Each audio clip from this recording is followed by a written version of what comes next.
सारा रारा होली हो, सारा रारा होली हो।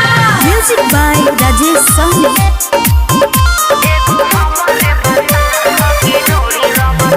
केहू ओरी रंगता केहू छोरी रंगता,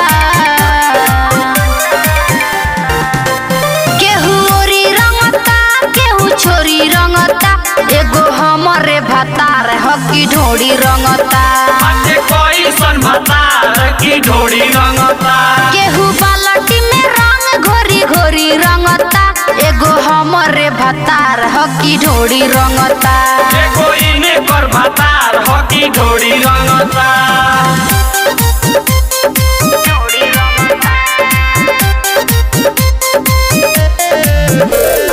मिक्स बाय सोनू सावरिया।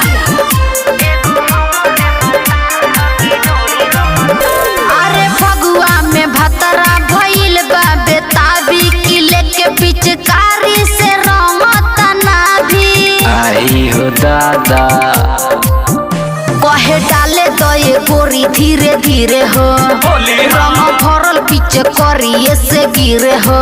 होली हो। केहू फूल रंग छोड़ी जाके कोड़ी रंगता, एगो हमरे भतार हकी ढोड़ी रंगता।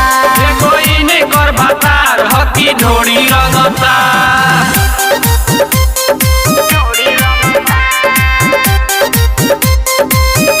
प्रेजेंटेड बाय सारिया म्यूजिक बेतिया।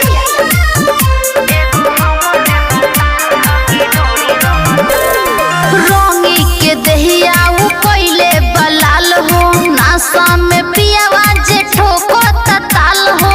आई हो दादा अरे पड़ी बनी सोन के पाले हो, होली हो। नाही दुर्गे सोनू के बुझाले हो। होली हो। अरे अंगूरी से रंग बोरी बोरी रंगता, एगो हमरे भतार हकी ढोड़ी रंगता।